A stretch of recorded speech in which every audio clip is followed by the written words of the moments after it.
Alright, hi everyone. We got some breaking news coming out of Congress.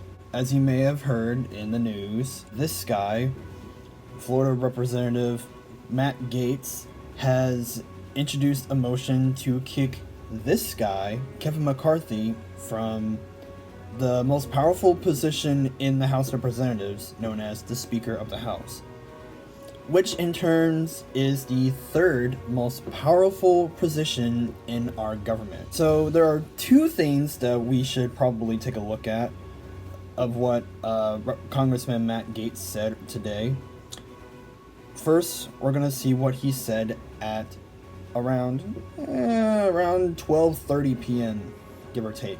And this is all footage courtesy by C-SPAN. So let's take a look. Thank you, Mr. Speaker. I rise to raise a question. What was the secret side deal on Ukraine?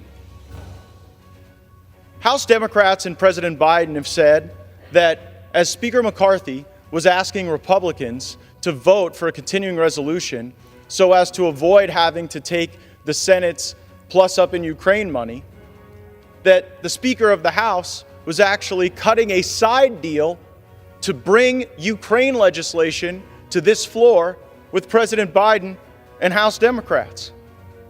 So let me get this straight. To extend Joe Biden's spending and Joe Biden's policy priorities, the Speaker of the House gave away to Joe Biden the money for Ukraine that Joe Biden wanted. It is going to be difficult for my Republican friends to keep calling President Biden feeble while he continues to take Speaker McCarthy's lunch money in every negotiation. The Speaker of the House has responded to these reports of a secret side deal on money for Ukraine, opaquely stating that he still wants to fund Ukraine and our border. I have a few replies to this statement. First, the Speaker's statement confirms the existence of a secret deal. And I have talked to members of our own leadership who have said they didn't even know that Speaker McCarthy was negotiating a secret side deal outside of our conference, outside of his own leadership team, for the sake of Ukraine.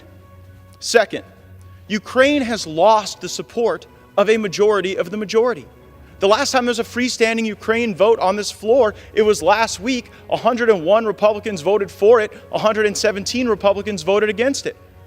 According to the Hastert rule, which Speaker McCarthy agreed to in January, you cannot use Democrats to roll a majority of the majority, certainly on something as consequential as Ukraine. So for all the crocodile tears about what may happen later this week about a motion to vacate, working with the Democrats is a yellow brick road that has been paved by Speaker McCarthy, whether it was the debt limit deal, the CR, or now the secret deal on Ukraine. Third, this is swampy log rolling. The American people deserve single subject bills. I get that a lot of folks might disagree with my perspectives on the border or on Ukraine, but can we at least agree that no matter how you feel about Ukraine or the southern border, they each deserve the dignity of their own consideration and should not be rolled together where they might pass where each individually wouldn't? This is what we're trying to get away from. This is the spirit of the January agreement we made with the Speaker. No more lashing these disparate issues together so that the American people's interests are subjugated here on the floor of the House. You know how we should stand up for our border? Demand that the United States Senate take up our single subject appropriation bill that funded the border.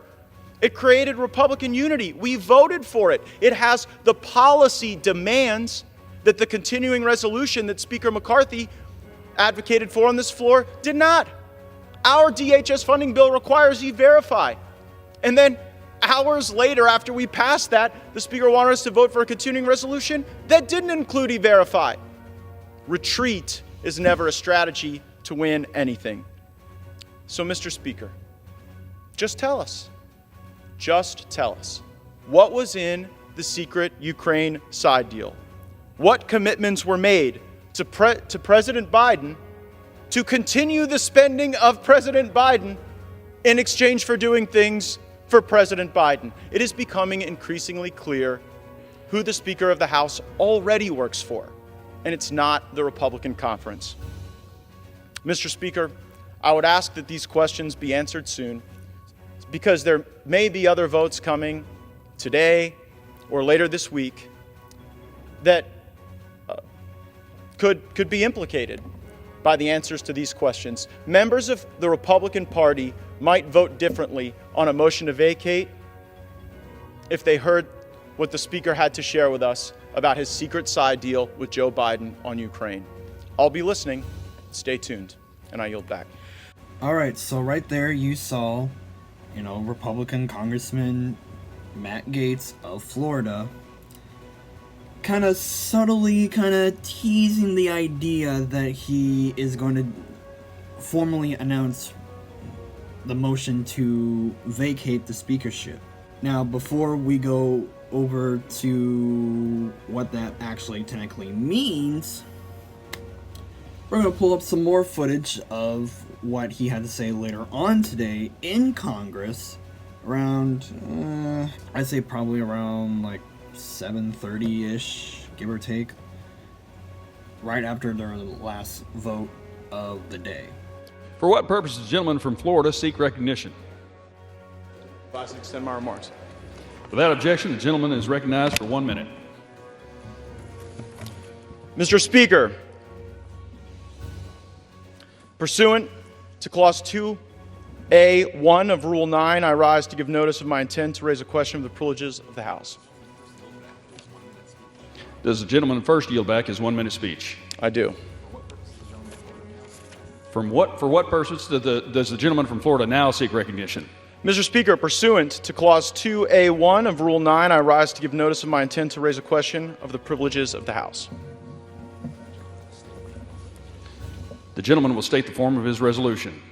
Declaring the office of Speaker of the House of Representatives to be vacant. Resolved that the office of Speaker of the House of Representatives is hereby declared to be vacant. Under Rule 9, a resolution offered from the floor by a member other than the majority leader or the minority leader as a question of the privileges of the House has immediate precedence only at a time designated by the chair within 2 legislative days after the resolution is properly noticed. Pending that designation, the form of the resolution noticed by the gentleman from Florida will appear in the record at this point. The chair will not at this point determine whether the resolution constitutes a question of privilege. That determination will be made at the time designated for consideration of the resolution. Okay, so, yeah, that's kind of what was the most recent thing he said on the floor of the House ever since the House officially adjourned for today at around, like, 8 o'clock. He introduced the motion to vacate the speakership. What does that mean?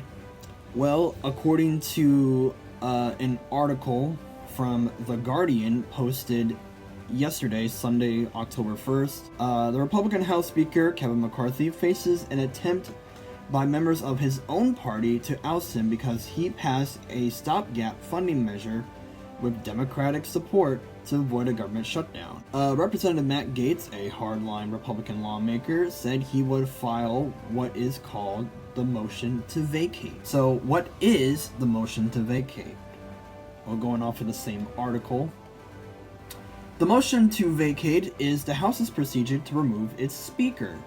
The chamber's current rules allow any one member, Democrat or Republican, to introduce the motion.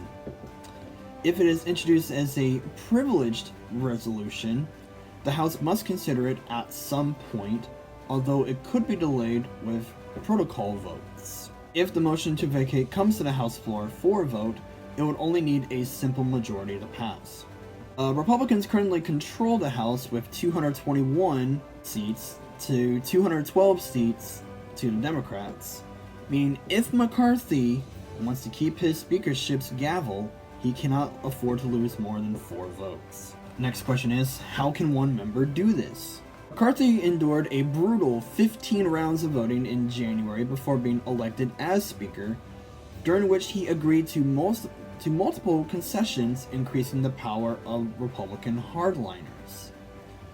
One was the decision to allow just one member to put forward a motion to vacate, which meant that hardliners could threaten McCarthy's speakership at any time. This was a change from the rules in place under his Democrat predecessor, Nancy Pelosi, when a majority of one party needed to support a motion to vacate to bring to the floor. Okay, and now the next question is, who is behind the push to oust McCarthy? The Republican Representative Gaetz, a firebrand from Florida and perpetual thorn in McCarthy's side, has repeatedly threatened to file a motion to vacate. The Speaker has been unfazed. In a September 14th closed-door meeting of House Republicans, McCarthy dared Gaetz to bring a motion to the floor. Others, including Representatives Dan Bishop and Eli Crane, have also suggested they would support a motion to vacate. The question now becomes, has the motion to vacate actually happened before? The motion was first used in 1910 when the Republican Speaker Joseph Cannon put forward the motion himself to force detractors in his own party to decide whether they supported him or not, according to the House archives. The motion failed. In 1997, the Republican Speaker Newt Gingrich, you remember him, was threatened with a motion to vacate. Although he managed to tamp down resistance and avoid an actual resolution being filed, he resigned in 1998 after disappointing results in the midterm elections that year. And the most recent one, in 2015, Republican Representative Mark Meadows filed a motion to vacate against Republican Speaker John Boehner, who, by the way, is the most recent House Speaker from Ohio. Yeah, remember him? It did not come to a vote, but Boehner resigned a few months later, citing the challenges of managing a burgeoning hardline conservative faction of his party. In other words, it's honestly unclear of what exactly will actually happen. Will the House actually vote on it on no earlier than Wednesday? Your guess is about as good as mine. Will it actually pass? I don't know. But all I can say is that so far for the speakership, even though it has been done at least 3 times in the past, well, I guess 4 if you count with it today, it has never actually passed because either the motion failed or the current speaker or speakers at the time resigned. So it's hard telling what will actually happen. But all I can say is that if it is actually fully brought to the floor and is voted on, and McCarthy somehow is ousted, he could technically run again as Speaker for the next Speaker election whenever it happens. Meaning that he could be outed from his position, and he could possibly be re-elected into that same position, which would be kind of disastrous. And we all know that if the actual speaker is, if the House has no speaker, they can't do anything until they elect a new speaker, which will be disastrous for the government. That I will say. So that's my final thought and everything of that. Thanks so much for watching this special, video. Like, comment, and subscribe, and we'll see you tomorrow with whatever comes out. Actually, not even, it might not even be tomorrow, but we'll see. Thanks for watching.